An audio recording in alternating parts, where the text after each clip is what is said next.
Hello welcome back guys. Bat കൊണ്ട് ശരിക്കും പറഞ്ഞു കഴിഞ്ഞാൽ വലിയ ഡൊമിനേഷനാണ് ഇന്നത്തെ ദിവസത്തിൽ ഇന്ത്യ ഓസ്ട്രേലിയക്കെതിരെ നടത്തിയിരിക്കുന്നത്. അതെ, ഡേ 2വിൻ്റെ റിവ്യൂയിലേക്ക് എല്ലാവർക്കും സ്വാഗതം. ഡേ 1നെ അപേക്ഷിച്ച് ഡേ 2വിലേക്ക് വന്നപ്പോൾ ബാറ്റിങ്ങിന് കുറച്ചുകൂടി ഫ്രണ്ട്ലി ആയിട്ടൊരു പിച്ച് കണ്ടീഷൻ മാറിയിട്ടുണ്ടെന്ന് നമുക്ക് എല്ലാവർക്കും മനസ്സിലാക്കാൻ സാധിക്കും.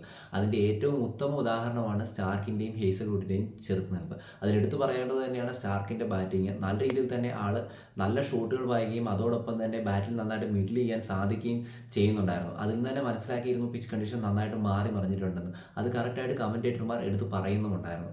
അതിൻ്റെ ഒരു ബാക്കി പത്രം എന്നുള്ള രീതിയിൽ തന്നെയാണ് ഇന്ത്യൻ ഓപ്പണേഴ്സ് അവിടെ സ്റ്റാൻഡ് ചെയ്ത് നിൽക്കുന്നത്. 171 റൺസാണ് രണ്ടുപേരും കൂടി കൂടിച്ചേർത്തിട്ടുള്ളത്. രണ്ടുപേരും നല്ല കോൺഫിഡൻസോട് കൂടി തന്നെയാണ് ബാറ്റ് ചെയ്യുന്നത്. അതോടൊപ്പം തന്നെ വേണ്ടാത്ത സിംഗിൾസ് എടുക്കുന്നില്ല.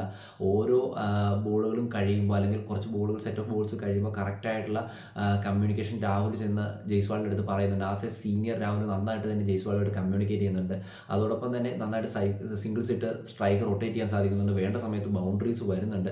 എന്തായാലും ജയ്സ്വാൾ 90s രണ്ടുപേരും നല്ലപോലെ ബോളുകൾ കളിച്ചാണ് നിൽക്കുന്നത്.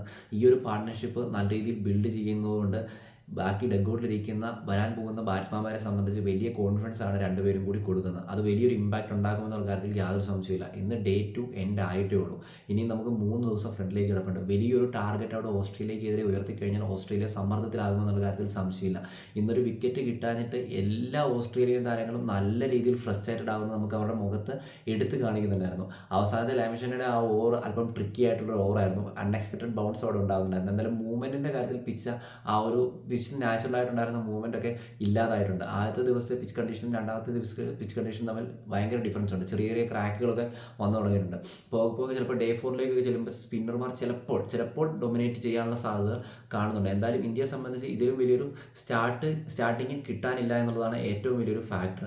അതോടൊപ്പം തന്നെ ടോസ് കിട്ടി ബാറ്റിംഗ് എടുത്തത് ഏറ്റവും നല്ലതായിട്ടുള്ളൊരു തീരുമാനമാണ് എന്ന് തെളിയിക്കുന്ന രീതിയിൽ തന്നെയാണ് ഇപ്പോൾ ഇന്ത്യൻ ഇന്നിങ്സ് പൊയ്ക്കൊണ്ടിരിക്കുന്നത്. കാരണം എന്താണെന്ന് വെച്ച് കഴിഞ്ഞാൽ ആ ഒരു എടുത്തു പറയേണ്ട ഒരു കാര്യം തന്നെയാണ് പിച്ച് കണ്ടീഷൻ മാറി പറഞ്ഞാൽ നമുക്ക് അനുകൂലമായത്.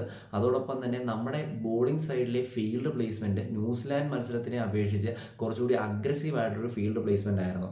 അത് വളരെ രീതിക്ക് ഇന്ത്യക്ക് വിക്കറ്റ് എടുക്കാൻ ഗുണം ചെയ്തിട്ടുണ്ട്. അത് എടുത്ത് രവിശാസ്ത്രി പറയുന്നുണ്ടായിരുന്നു. Under the captaincy of boomer വന്നപ്പോൾ കുറച്ചുകൂടി അഗ്രസീവായിട്ടുള്ള ഫീൽഡ് പ്ലേസ്മെൻ്റ് ആയിരുന്നു നമുക്ക് കാണാൻ സാധിച്ചിട്ടുണ്ട്. എന്തായാലും നിലവിൽ നല്ല രീതിയിൽ ഡൊമിനേറ്റ് ചെയ്ത് തന്നെയാണ് ഇന്ത്യ നിൽക്കുന്നത്. ഈ ഒരു രീതിയിൽ പോയി കഴിഞ്ഞാൽ വലിയൊരു ടോട്ടൽ തന്നെ നമുക്ക് ഉദ്ദേശിക്കുന്നതിനേക്കാൾ വലിയൊരു ടോട്ടൽ തന്നെ ഇവിടെ അച്ചീവ് ചെയ്യാൻ സാധിക്കുന്ന ഒരു പ്രതീക്ഷയുണ്ട്. കാരണം ഇനി വരുന്ന ബാറ്റ്സ്മാൻമാരെ സംബന്ധിച്ച് നല്ല കോൺഫിഡൻസ് ആണ്. കാരണം ഓൾറെഡി ഓപ്പണേഴ്സ് നല്ല രീതിയിൽ തന്നെയാണ് കളിച്ച് വന്നിട്ടുള്ളത്. KL രാഹുൽ ഇതേ കോൺഫിഡൻസ് തന്നെയായിരുന്നു ഫസ്റ്റ് ഇന്നിങ്സിലുണ്ടായിരുന്നത്. പക്ഷേ മോശമായ ഒരു ഡിസിഷനിലായിരുന്നു KL രാഹുലിൻ്റെ വിക്കറ്റ് അവിടെ വീണിട്ടുണ്ടായിരുന്നത്. എന്തായാലും ഈ ഒരു ഇന്നിങ്സിൽ അങ്ങോട്ട് സാധ്യത പോലും KL രാഹുൽ തുറന്നു കൊടുക്കുന്നില്ല. അപ്പോൾ രണ്ടുപേരുടെയും പാർട്ട്ണർഷിപ്പ് നല്ല രീതിയിൽ പോവുകയും വലിയൊരു സ്കോർ അവിടെ സ്കോർ കാർഡിൽ ഉണ്ടാവുകയും ചെയ്യട്ടെ. ന്യൂസിലാൻഡ് മത്സരത്തിൽ പറ്റിയ തെറ്റുകളൊക്കെ ഇവിടെ തിരുത്താൻ നമുക്ക് സാധിക്കട്ടെ. അപ്പോൾ നിങ്ങളുടെ അഭിപ്രായങ്ങൾ എന്താ വെച്ചാൽ അവരെ എവിടെ തിരിച്ചു ഗൂഗിൾ സൈനിങ് ബൈ ഗൈസ്.